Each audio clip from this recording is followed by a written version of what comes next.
प्रणाम मित्रों, कुलदीप भगत online classes में पुनः स्वागत है आपका। आज अपन बात करेंगे राजस्थान के भौगोलिक उपनाम, जैसे शेखावाटी है, ढूंढाड़ है, मेवात है, आपका हाड़ौती है, वागड़ है, मेवाड़ है, थली है। इन सभी की बात करेंगे और इन क्षेत्रों के अंदर कौन कौन से ज़िले वर्तमान में आते हैं उनकी बात करेंगे। तो पहला प्रश्न आपका देखिए, वागड़। वागड़ है, ये देखिए राजस्थान के दक्षिणी भाग को कहा जाता है वागड़, जहाँ वागड़ी बोली बोली जाती है साहब। और इसमें कौन कौन से शामिल होते हैं क्षेत्र? बांसवाड़ा, डूंगरपुर, प्रतापगढ़। तो सामान्य सी बात है। इसके बाद में है बांगड़, अरावली और पश्चिमी भाग का पुरानी जलोढ़ मिट्टी से जहाँ पर विस्तार है वो कौन कौन से स्थान आएगा? पाली, नागौर, सीकर और झुंझुनू में। इसके बाद में है थली, मरुस्थल के ऊंचे उठे हुए भाग को थली कहते हैं। इसके अंदर कौन कौन से जिले शामिल होते हैं? बीकानेर व चूरू। इसके बाद में है तली, इसमें देखिए पश्चिमी राजस्थान में बालूका स्तूपों के मध्य में जो भूमि होती है उसे तली या प्लाया कहते हैं। प्लाया जो हैं ये अस्थायी जिले होती हैं जो आपके जैसलमेर में सर्वाधिक पाई जाती है। अब देखेंगे राठी, ये है 25 सेंटीमीटर से कम वर्षा वाले स्थान को राठी कहते हैं। इसके अंदर कौन कौन से ज़िले शामिल होते हैं? तो ये देखिए बीकानेर, जैसलमेर और आपका जो है बाड़मेर। इस क्षेत्र में पाए जाने वाले गायों की नस्ल को भी क्या कहा जाता है साहब? राठी है, यह कहा जाता है। आगे देखिए, आगे अपन बात करें तो आपका जो है वो है राठ या अहीरवाटी। तो इसमें देखिए राठ या अहीरवाटी, इसके अंदर अपन देखेंगे राठ या अहीरवाटी है, ये यादव वंश द्वारा शासित प्रदेश था। राठ या अहीरवाटी जिसका विस्तार मुख्यतः अलवर और जयपुर के अंदर हुआ है। और अलवर और जयपुर की मुख्यतः अपन बात करें तो कोटपुतली तहसील है। आगे देखिए, आगे अपन देखिए हाड़ौती की बात करें। हाड़ौती है बेसाल्ट लावा के द्वारा निर्मित भौतिक प्रदेश जिसका विस्तार कोटा, बूंदी, झालावाड़ में पाया जाता है, उसे क्या कहते हैं? हाड़ौती। इसके बाद में है मालव, एमपी के मालवा पठार का विस्तार राजस्थान के जिस जिलों में हुआ है उसे मालव कहते हैं। और मालव में देखिए प्रतापगढ़ व झालावाड़। अब देखेंगे आगे शेखावाटी। तो शेखावाटी है शेखावतियों द्वारा शासित प्रदेश जिसमें चूरू, सीकर व झुंझुनू शामिल है। इसमें मुख्यतः अपन बात करें तो शेखावाटी की स्थापना है ये राव शेखा के द्वारा की गई थी। किसके द्वारा? राव शेखा के द्वारा की गई थी, राव शेखा के द्वारा। और ये राव शेखा है यह कौन से वंश का था? कछावा वंश का या कछवाहा वंश का था। ये बात आपको ध्यान में रखनी है। और इसी के नाम से यहाँ के जो वंशज हुए उन्होंने अपने नाम के आगे शेखावत लगाना शुरू कर दिया और इसी कारण यहाँ पर जो राजपूत हैं उनको शेखावत कहते हैं। आगे देखिए तोरावाटी। तोरावाटी की जब अपन बात करें तो तोरावाटी जो क्षेत्र है यह है कातली नदी का अपवा क्षेत्र है तोरावाटी, जिसके अंदर झुंझुनू और चूरू का जो क्षेत्र है वह शामिल होता है। और यहाँ पर बोलने जाने वाली बोली भी तोरावाटी के नाम से जानी जाती है। आगे देखिए मित्रों, अपन बात करें मरु, अरावली के पश्चिम का शुष्क प्रदेश, मरुस्थलीय प्रदेश जिसमें मुख्यतः जोधपुर संभाग शामिल होता है, यह मरु क्षेत्र है। और मेरू में देखिए, मेरू में क्या है? मेरू अरावली को कहा जाता है जो राजस्थान की प्राचीनतम भौतिक प्रदेश है। अच्छी बात है ये भी। अब देखिए सातवां पॉइंट पे अपन बात करें मत्स्य संघ है। तो मत्स्य संघ में देखिए राजस्थान के एकीकरण के प्रथम चरण को मत्स्य संघ कहा जाता है और जिसका गठन 18 मार्च 1948 को अलवर, भरतपुर, धौलपुर, करौली को मिलाकर किया गया था। और मत्स्य संघ नाम है के.एम. मुंशी के द्वारा दिया गया है।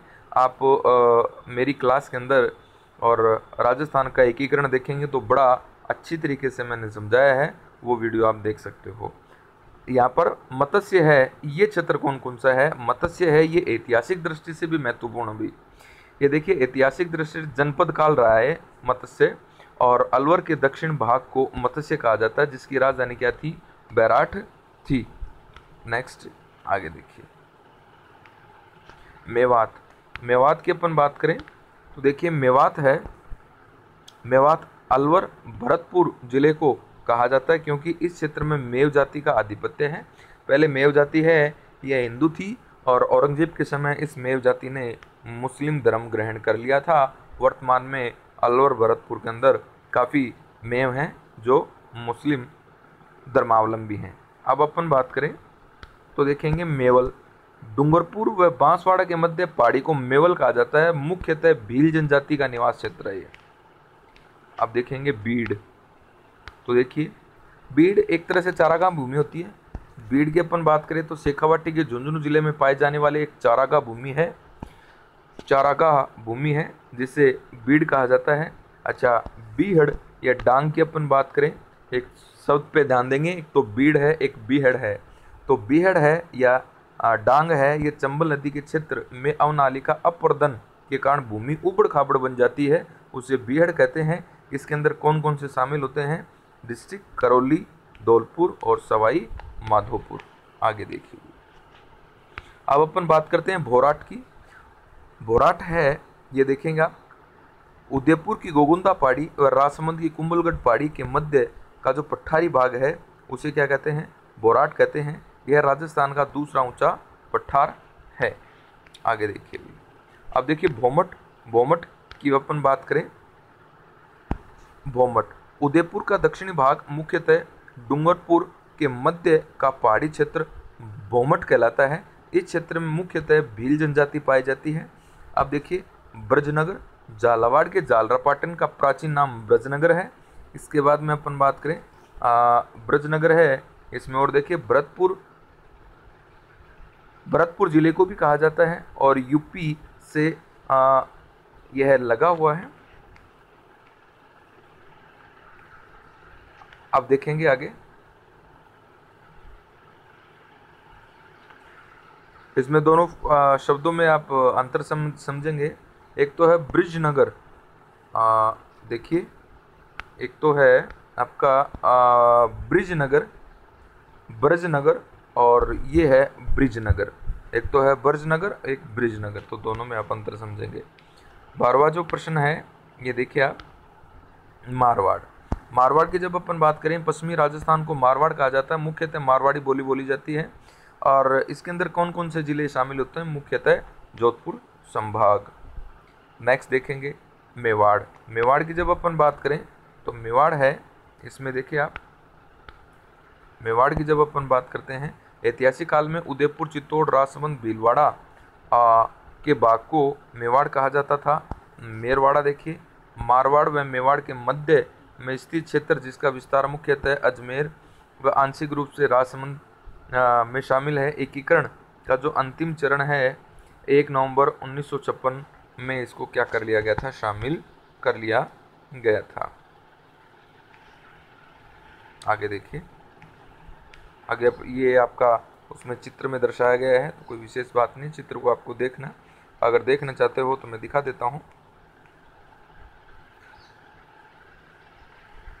वैसे कोई विशेष बात भी नहीं है इसके अंदर, अपन वैसे पढ़ लेते हैं, वो सही रहेगा आपका। नेक्स्ट देखिए योद्धे। योद्धे देखिए, राजस्थान के उत्तरी भाग को कहा जाता है, जिसमें गंगानगर व हनुमानगढ़ आता है। गंगानगर और हनुमानगढ़ आता है। इसके बाद में है जांगल प्रदेश। बीकानेर व जोधपुर के उत्तरी भाग को कहा जाता है। मुख्यतः यहाँ पर वनस्पति है वो कंटीली वनस्पति पाई जाती है, इसलिए इसको जांगल प्रदेश भी कहा जाता था।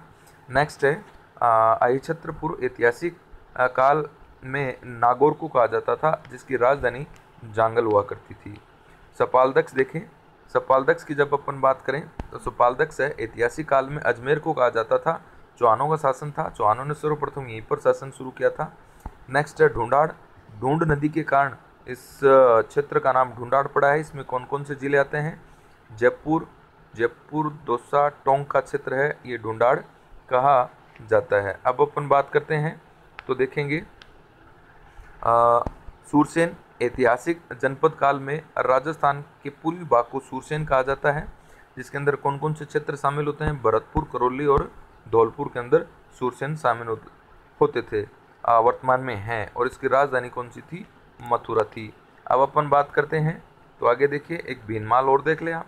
भीनमाल जालोर का चित्र था, जालोर को कहा जाता था। और चीनी यात्री हेनसांग आया था तो अपनी पुस्तक सीयूकी में इसको पीलो भेलो बताता है।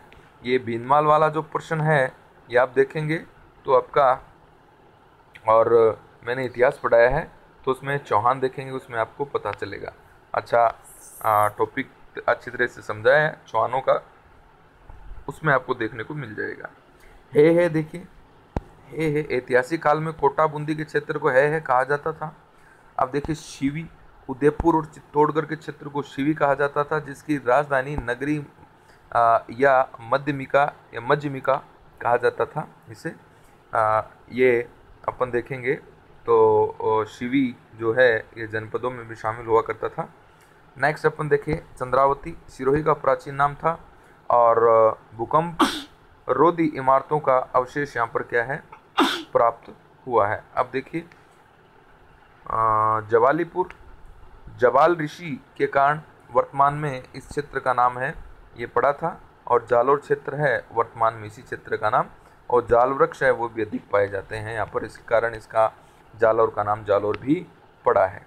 अपन देखते हैं मालानी, मालानी क्षेत्र है। प्राचीन समय में बाड़मेर को मालानी कहा जाता था। और मालानी नस्ल के घोड़े हैं, ये बड़े ही प्रमुख घोड़े होते हैं साहब। मांड देखिए, पश्चिमी राजस्थान को मांड क्षेत्र कहा जाता है। मांड गायकी इसी क्षेत्र में की जाती है।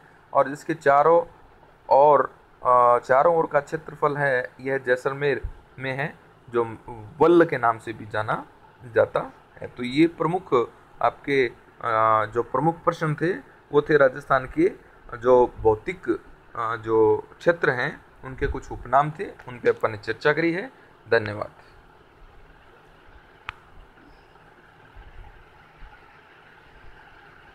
बोलो भी।